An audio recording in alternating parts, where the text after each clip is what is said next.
Doña Cabrera, Alicia González y Olga Muñoz presentan El valor moral de la literatura. A lo largo de la historia de la filosofía, una de las preguntas que más ha fascinado a los filósofos ha sido: ¿la literatura nos transmite algún tipo de conocimiento? Cuando un escritor escribe sobre algo, suponemos que hay un proceso de conocimiento, de elaboración. Para poder escribir sobre eso, uno entra en un proceso de conocimiento. El autor valora, juzga, sobre eso de lo que está hablando, por lo que hay una construcción de significado, de constituir esa experiencia. Existen tres teorías creadas por Lamarck y Olsen sobre esta cuestión. En primer lugar, la literatura como conocimiento subjetivo. En segundo, la literatura como conocimiento subjetivo unido al enriquecimiento conceptual. Y en tercer lugar, la literatura como filosofía moral. Nosotras estamos más de acuerdo con la tercera teoría, pero a pesar de ello creemos conveniente explicar las tres. Lamarck y Olsen consideran que la teoría del conocimiento subjetivo es la más sencilla y la más tradicional, y la que más se ha expandido en filosofía. La literatura nos sirve para entender a los demás y expande nuestra comprensión empática de las otras personas. Así, al leer mucha literatura, la empatía en nosotros se hace más grande y te ayuda a comprender mejor a la gente. Partiendo de la distinción de Gilbert Ryle entre saber cómo y saber qué, defienden una tercera opción: saber o cómo es vivir esa experiencia. Lo que dicen es que este tipo de conocimiento no consiste en información, sino en entender lo que es vivir una determinada experiencia. La ciencia no puede explicar estas emociones, y ellos defienden que la literatura sí puede. Quizás otras disciplinas artísticas también lo permitan, y esa teoría no lo niega. Y, por ejemplo, el cine puede explicar experiencias desde el punto de vista subjetivo. Si admitimos que esto es conocimiento, es verdad que no es un tipo de conocimiento que proporciona la ciencia, y un tipo de conocimiento que se pueda mostrar, ya que no se puede demostrar con evidencias científicas. Como obra ejemplo de esta teoría hemos escogido El mundo de ayer, de Stephen Zweig. En este libro, Stephen Zweig recuerda las dos guerras mundiales que vivió. Así, nos ofrece su propia experiencia durante este periodo, vivencias que nosotros no podemos tener, pero que sin embargo podemos conocer a través de su obra. Sin embargo, esta teoría presenta una objeción, que es capaz de explicar muchas obras literarias, pero sin embargo no las explica todas, ya que hay obras que dan conocimiento, pero que sin embargo no transmiten una determinada experiencia, sino que exponen ideas en la obra literaria. La segunda teoría se trata de la del conocimiento subjetivo unida al enriquecimiento conceptual, y es una versión más fuerte de la teoría, con una concepción más ambiciosa del conocimiento subjetivo. Según este tipo de teoría, la literatura no solo te da esto de las experiencias, contar las emociones de la gente, sino que también lo que ellos llaman esquemas conceptuales, maneras de entender aspectos del mundo. La literatura puede modificar y enriquecer los esquemas conceptuales del lector, de tal modo que cambie su percepción de su vida propia. No simplemente que nos cuente emociones distintas, sino que también nos proporcione un esquema conceptual diferente y que pueda hacer que cambie nuestra propia concepción de la vida. Así, la literatura permite contemplar algunos hechos con luz diferente y puede cambiar nuestros pensamientos y nuestra conducta, hacer o dejar de hacer cosas que antes no hacías o sí hacías. Intentan Lamarck y Olsen con esta teoría una noción más fuerte del conocimiento que podemos adquirir gracias a la literatura.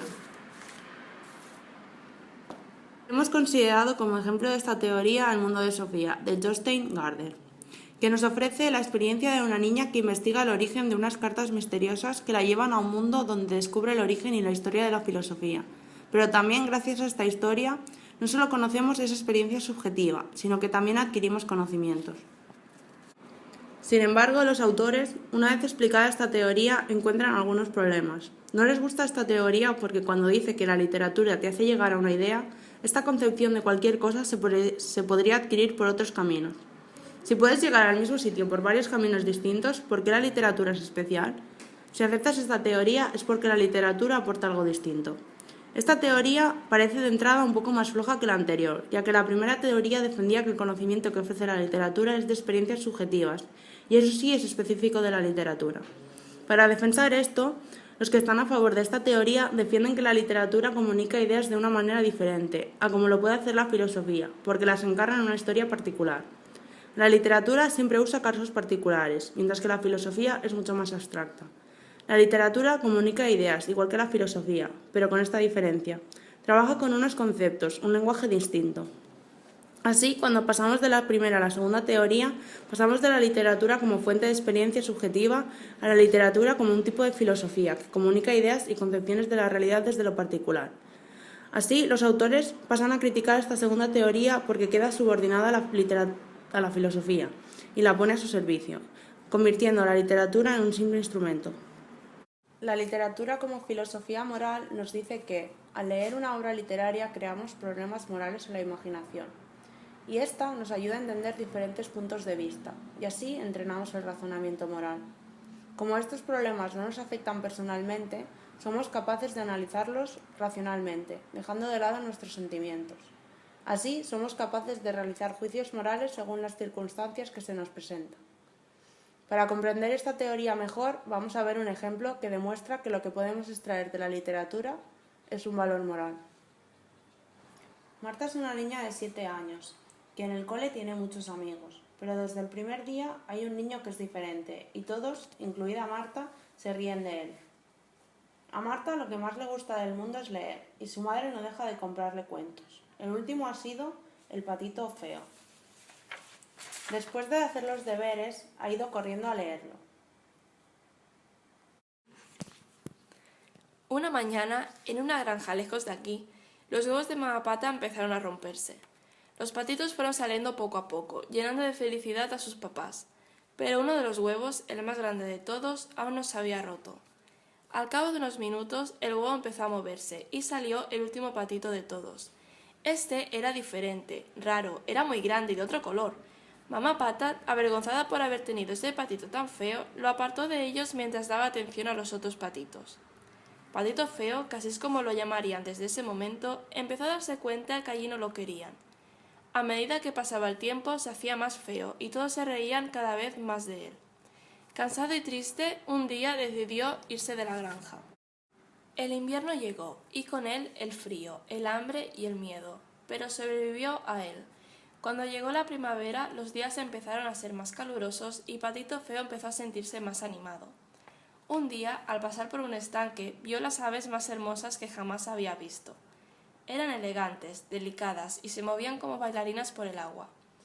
El patito feo, avergonzado por su aspecto, se acercó tímidamente y les preguntó si podía bañarse con ellos. Uno de ellos le contestó: «Claro que sí, eres uno de los nuestros», a lo que el patito, sorprendido, contestó: «¿Cómo voy a ser uno de los vuestros? Soy feo, no como vosotros». El ave sonrió y le dijo: «Entonces mira tu reflejo en el agua y verás cómo no te engañamos». El patito se miró en el agua y lo que vio fue un hermoso cisne. Había crecido y se había transformado en un cisne magnífico. Y en este momento él supo que jamás había sido feo, que simplemente era diferente a los patitos, porque no era un patito, era un cisne. Y así Patito Feo dejó de estar triste y de sentirse abandonado y rechazado, para vivir con los cisnes que lo querían tal y como era, y vivió feliz para siempre. Cuando Marta se ha acabado el libro, aunque ya era muy tarde, no ha conseguido conciliar el sueño. ¿Se está portando bien con Carlitos? Marta se ha dado cuenta, gracias al patito feo, que Carlitos es un niño como ella y sus amigos. El contenido moral del patito feo ha ayudado a Marta a reflexionar y aplicar su razonamiento a una situación real. Sin embargo, no debemos olvidar que esta teoría también presenta problemas. En primer lugar, no todas las obras tienen valor moral. Además, aunque lo tengan, estos valores morales se pueden interpretar de forma incorrecta. Y por último, si consideramos que la literatura tiene valor moral, se la subordina a la filosofía. A pesar de estas objeciones, es la teoría que más convence, ya que aunque una obra no parezca que presente un valor moral, siempre nos puede invitar a reflexionar. Eso nos resulta útil, porque la resolución de problemas morales no consiste en aplicar reglas universales, sino en realizar juicios morales atendiendo a las circunstancias concretas de cada situación. Y la literatura nos ayuda a ejercitar este razonamiento moral.